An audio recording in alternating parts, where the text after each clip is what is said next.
யோசுவா ஆகமம் அதிகாரம் 5. மேலை யோர்தானில் இருந்த எமோரிய நாட்டு அரசர்களும் கடலுக்கு அருகில் இருந்த கானானிய மன்னர்களும் ஆண்டவர் யோர்தான் நீரை இஸ்ரவேலர் கண்முன் அவர்கள் கடக்கும் வரையில் வற்றச் செய்தார் என்று கேள்வியுற்ற பொழுது அவர்களின் இதயங்கள் கலக்கமுற்றன. இஸ்ரவேலர் முன் அவர்கள் மனம் தளர்ந்தனர்.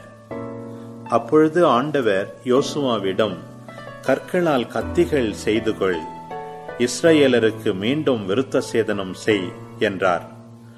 அவ்வாறே யோசுவா கற்களால் கத்திகள் செய்து கொண்டார். கிபெயத்து காரலோத்து என்னும் இடத்தில் அவர் இஸ்ரவேலருக்கு விருத்த சேதனம் செய்தார். விருத்த சேதனம் செய்ததன் காரணம், எகிப்திலிருந்து வெளியேறிய மக்கள் அனைவரிலும் போர் வீரர்களான ஆண்கள் எல்லாரும் வழியில் பாலை நிலத்தில் இறந்துவிட்டனர். வெளியேறிய மக்கள் அனைவரும் விருத்த சேதனம் செய்யப்பட்டிருந்தனர். எகிப்திலிருந்து வெளியேறிய பின் வழியில் பாலை நிலத்தில் பிறந்தவர் எவருக்கும் விருத்த சேதனம் செய்யப்படவில்லை. எகிப்திலிருந்து வெளியேறிய மக்கள் அனைவரிலும் போர் வீரர்களான ஆண்கள் எல்லாரும் அழியும் வரை இஸ்ரவேலர் 40 ஆண்டுகள் பாலை நிலத்தில் அலைந்தனர். ஏனெனில் அவர்கள் ஆண்டவரின் குரலை கேட்கவில்லை. ஆகவே ஆண்டவர் அவர்களுக்கு கொடுப்பதாக ஏற்கனவே அவர்கள் மூதாதையருக்கு உறுதி அளித்திருந்த அந்த பாலும் தேனும் வழிந்தோடும் நாட்டை அவர்கள் காணக்கூடாதென ஆணையிட்டு கூறினார்.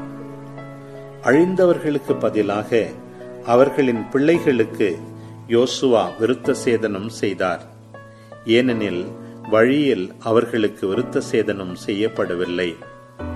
எல்லா மக்களுக்கும் விருத்த சேதனம் செய்ய பெற்று முடிந்ததும் அவர்கள் குணமாகும் வரையில் அங்கேயே பாளையத்தில் தங்கினர். ஆண்டவர் யோசுவாவிடம், இன்று எகிப்தியரின் பழிச்சொல்லை உங்களிடமிருந்து நீக்கிவிட்டேன் என்றார். ஆகவே அந்த இடம் இந்நாள் வரை கில்கால் என்று அழைக்கப்படுகின்றது. இஸ்ரவேலர் கில்காலில் தங்கினர். மாதத்தின் 14ஆம் நாள் மாலை எரிகோ சமவெளியில் பாஸ்கா கொண்டாடினர். பாஸ்காவின் மறுநாள் நிலத்தின் விளைச்சலையும் புளிப்பற்ற அப்பத்தையும் வறுத்த தானியத்தையும் உண்டனர். நிலத்தின் விளைச்சலை உண்ட மறுநாளிலிருந்து மன்னா நின்றது. இஸ்ரவேலருக்கு மன்னா மீண்டும் கிடைக்கவில்லை. கானான் நிலத்தின் விளைச்சலை அந்த ஆண்டு உண்டனர். அச்சமயத்தில் யோசுவா எரிகோவில் இருந்தார். அப்போது அவர் தம் கண்களை உயர்த்தி பார்த்தார். இதோ ஓர் ஆடவர் அவர் எதிரில் தோன்றினார். கையில் உருவிய கத்தியுடன் அவர் நின்று கொண்டிருந்தார். யோசுவா அவரிடம் சென்று, நீர் எங்கள் பக்கமா அல்லது எதிரிகள் பக்கமா என்று கேட்டார். அவரோ, இல்லை, நான் ஆண்டவரின் படைத்தலைவன் என்ற முறையில் இப்பொழுது வந்துள்ளேன் என்றார். யோசுவா முகம் தரையில் பட வீழ்ந்து வணங்கி அவரிடம், என் ஆண்டவர் தம் அடியானுக்கு என்ன கூறியுள்ளார் என்று கேட்டார். ஆண்டவரின் படைத்தலைவர் யோசுவாவிடம், உன் காலணியை உன் காலிலிருந்து அகற்று, ஏனெனில் நீ நிற்கும் இடம் புனிதமானது என்றார். யோசுவாவும் அப்படியே செய்தார். யோசுவா ஆகமம் அதிகாரம் 6. இஸ்ரவேல் மக்களுக்கு அஞ்சி எரிகோ இறுக்கமாக அடைக்கப்பட்டது. ஒருவரும் வெளியே வரவும் இல்லை, உள்ளே போகவும் இல்லை. கடவுள் யோசுவாவிடம், பார், எரிகோவையும் அதன் மன்னையும் அதன் வலிமைமிக்க போர் வீரர்களையும் உன் கையில் ஒப்படைத்து விட்டேன். போர் வீரர்களாகிய நீங்கள் அனைவரும் நகரை வளைத்துக் கொண்டு அதை ஒருமுறை சுற்றி வாருங்கள். இவ்வாறு 6 நாள்கள் செய்யுங்கள். 7 குருக்கள் கொம்புகளால் ஆகிய எக்காளங்களை பேழைக்கு முன் ஏந்திச் செல்லட்டும். 7ஆம் நாளில் நீங்கள் நகரை 7 முறை சுற்றி வாருங்கள். அப்பொழுது குருக்கள் எக்காளங்களை முழங்கட்டும். அவர்களுடைய எக்காளத்தின் நீண்ட முழக்கத்தை நீங்கள் கேட்டவுடன் நீங்கள் அனைவரும் பேரொலி எழுப்புங்கள். அப்பொழுது நகரின் மதில்கள் இடிந்து விழும். உடனே மக்கள் அவரவர்களுக்கு முன்னே உள்ள பகுதிக்கு ஏறிச் செல்ல வேண்டும் என்றார். நூனின் மகனாகிய யோசுவா குருக்களை அழைத்து அவர்களிடம், உடன்படிக்கை பேழையை தூக்கிக் கொள்ளுங்கள், 7 குருக்களும் 7 எக்காளங்களை ஆண்டவரது பேழைக்கு முன் ஏந்தி கொண்டு போகட்டும் என்று உரைத்துவிட்டு மக்களை நோக்கி, முன்னால் போங்கள், நகரை சுற்றி வாருங்கள், போர் வீரர்கள் ஆண்டவரது பேழைக்கு முன் செல்லட்டும் என்றார். இவ்வாறு யோசுவா மக்களுக்கு கூறியவுடன் கொம்புகளால் ஆகிய 7 எக்காளங்களை ஏந்திய 7 குருக்கள் ஆண்டவரின் முன் எக்காளம் முழங்கிக் கொண்டே நடந்து சென்றனர். உடன்படிக்கை பேழை அவர்களுக்கு பின் சென்றது. முன்னணி வீரர் எக்காளங்களை ஊதிய குருக்களுக்கு முன் நடந்து சென்றனர். பின்னணி வீரர் பேழைக்கு பின் நடந்து சென்றனர். எக்காளங்கள் தொடர்ந்து முழங்கின. யோசுவா மக்களை நோக்கி, நான் சொல்லும் நாள் வரை நீங்கள் ஆரவாரம் செய்யாமலும் யாதோர் ஓசை எழுப்பாமலும் இருங்கள். உங்கள் வாயினின்று ஒரு வார்த்தையும் புறப்படலாகாது. நான் கூறும் பொழுது ஆர்ப்பரியுங்கள் என்று கட்டளையிட்டார். ஆண்டவரின் பேழை நகரை ஒரு முறை சுற்றி வந்தது. பின்னர் அவர்கள் பாளையத்திற்கு வந்து அங்கே இரவை கழித்தார்கள். யோசுவா அதிகாலையில் எழுந்தார். குருக்கள் ஆண்டவரின் பேழையை சுமந்து சென்றார்கள். கொம்புகளால் ஆன 7 எக்காளங்களை ஏந்திய 7 குருக்கள் ஆண்டவரின் பேழைக்கு முன் அவற்றை முழங்கிக் கொண்டே நடந்து சென்றனர். முன்னணி வீரர் அவர்களுக்கு முன் நடந்து சென்றனர். பின்னணி வீரர் ஆண்டவரின் பேழைக்கு பின் நடந்து சென்றனர். எக்காளங்கள் தொடர்ந்து முழங்கின.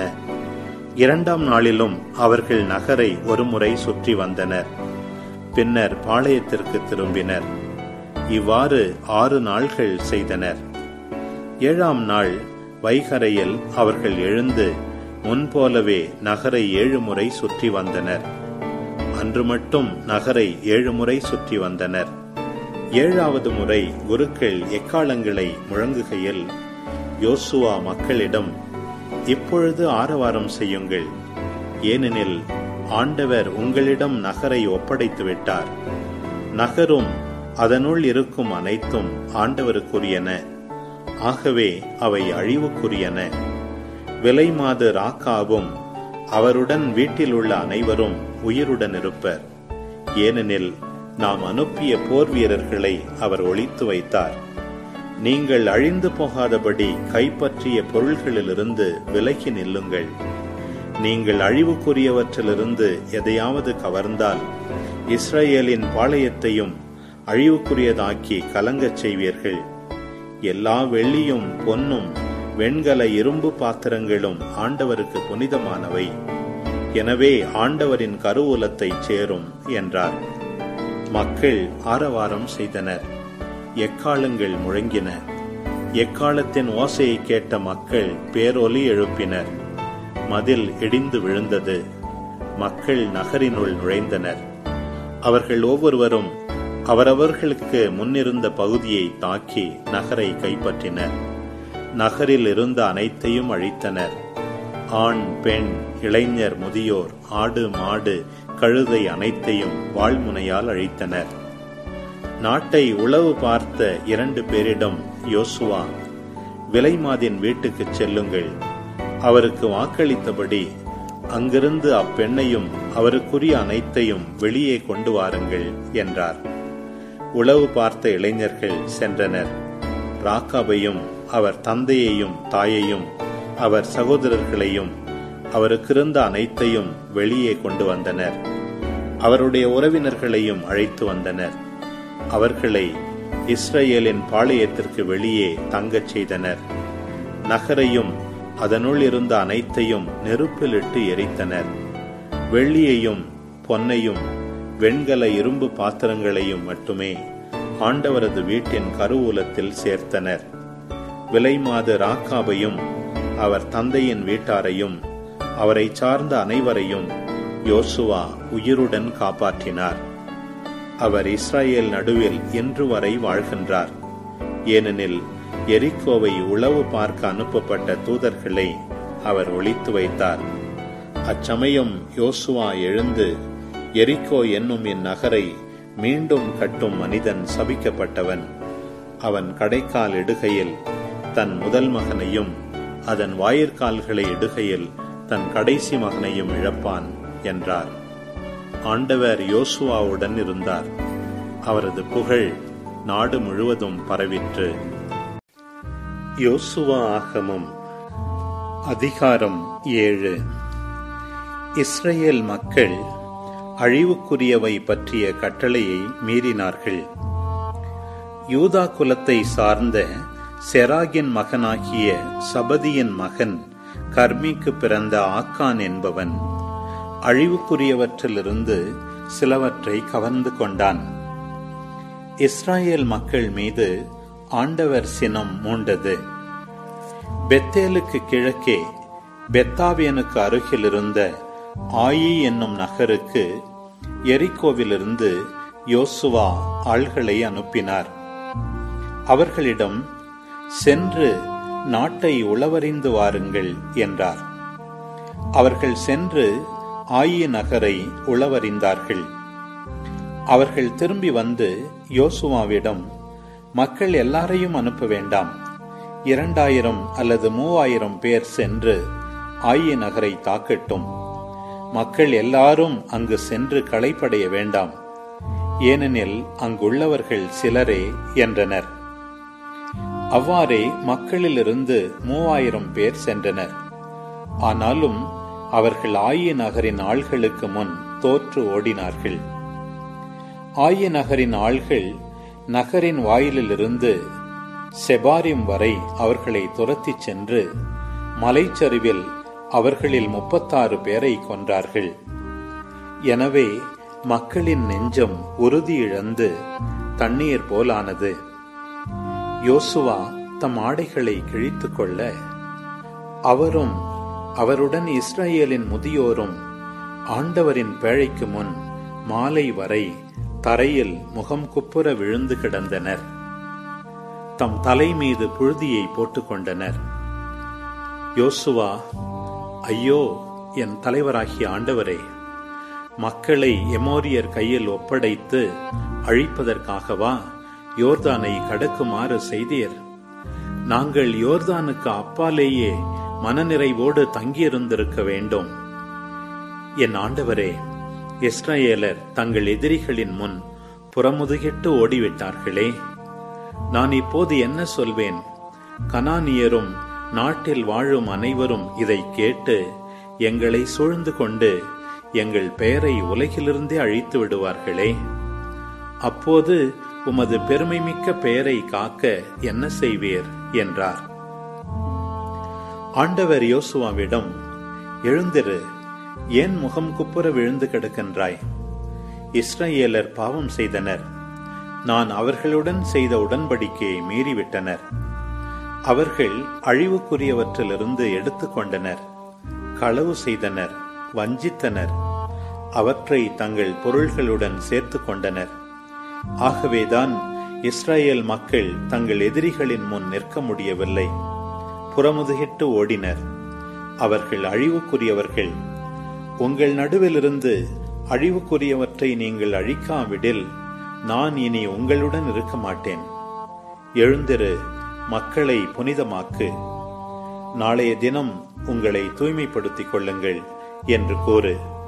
ஏனெனில் இஸ்ரவேலின் கடவுளாகிய ஆண்டவர் இவ்வாறு கூறுகின்றார், இஸ்ரவேலரே, உங்களிடையே உள்ள அழிவுக்குரியவற்றை உங்களிடமிருந்து நாங்கள் விலக்கும் வரை உங்கள் எதிரிகளின் முன் உங்களால் நிற்க முடியாது. காலையில் நீங்கள் உங்கள் குலங்களுக்கு அருகில் வருவீர்கள். எந்த குலத்தை கடவுள் குறிப்பிடுகிறாரோ அந்த குலம் குடும்பம் குடும்பமாக அருகில் வரும். எந்த குடும்பத்தை கடவுள் குறிப்பிடுகிறாரோ அந்த குடும்பம் வீடு வீடாக வரும்.